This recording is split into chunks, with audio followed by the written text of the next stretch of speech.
FC Goa এবং north east United এফসির ঘর ভেঙে দুই উইঙ্গারকে চূড়ান্ত করতে চলেছে মোহনবাগান। হ্যালো বন্ধুরা, welcome to my channel Maidan news 10। Maidan news 10 নিয়ে আপনাদের সকলকে স্বাগত জানাই। আজ কথা বলতে চলেছি মোহনবাগান সুপার জায়ান্টসকে নিয়ে।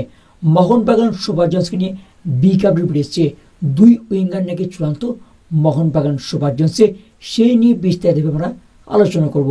ভিডিওটা স্কিপ না করে পুরো দেখো সমস্ত আপডেট পাওয়ার জন্য। ভিডিও যদি ভালো লাগে থাকে অবশ্যই লাইক করো, কমেন্ট করো এবং বন্ধুদের মধ্যে প্রচুর পরিমাণে শেয়ার করো। চ্যানেলটি নতুন থেকে অবশ্যই চ্যানেলটি সাবস্ক্রাইব করে পাশে থেকে বেল আইকনটি চিংচং করো। ইন্ডিয়ান ফুটবল, ওয়ার্ল্ড ফুটবল ও লোকাল ফুটবলে সমস্ত রকম আপডেট সবার আগে পেতে চলো বন্ধু, আজ বেশি কিছু কথা বাড়াচ্ছি না, সরাসরি মেন টপিকে বা মেন আলোচনার দিকে যাওয়া যাক। মোহনবাগান সুপার জায়ান্টস এবং নেক্সট মৌসুমের জন্য এফসি গোয়া এবং নর্থ ইস্ট ইউনাইটেড এফসির দুই উদীয়মান ফুটবলারকে টার্গেট করেছে। নর্থ ইস্ট ইউনাইটেড এফসি 22 বছর বয়সী পাত্রিক গগুই চলতি মৌসুমে 25 ম্যাচে 3টি গোল ও 4টি অ্যাসিস্ট করেছেন এই পাত্রিক গগুই। অন্যদিকে এফসি গোয়ার ব্রাইসন ফান্টানেস 22 ম্যাচে 7টি গোল ও 3টি অ্যাসিস্ট করে নজর কেড়েছেন মোহনবাগান সুপার জায়ান্টসের কর্মকর্তাদের।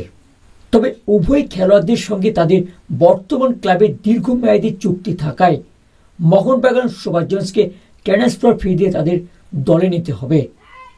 কেন এই আচমকায় দুই উইঙ্গারকে নিতে চাইছে মোহনবাগান সুপার জায়ান্টস? বাগানে একটি সূত্র মারফত খবর যে মূলত আসন্ন মৌসুমে আগেই শক্তি বাড়িয়ে রাখতে চাইছেন সৌম্যরঞ্জন শিবির। মোহনবাগানের কর্মকর্তাদের একটা বড় অংশের দাবি দুই উইঙ্গের বাড়তি শক্তি দরকার তাদের, কেননা মৌসুমে বেশিরভাগ সময়টায় আশিককে দলে পাওয়া যায় না। তাই এই দুই ফুটবলারকে আনতে আগ্রহী প্রকাশ করছে মোহনবাগান সুপার জায়ান্টস।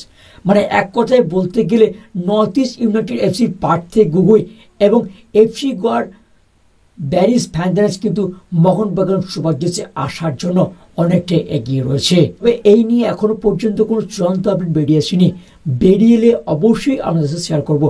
তো ভিডিওটা এখানে শেষ করছি, দেখা হবে পরের এপিসোডে। ততক্ষণ যেন ভালো থাকবেন, সুস্থ থাকবেন, টাটা।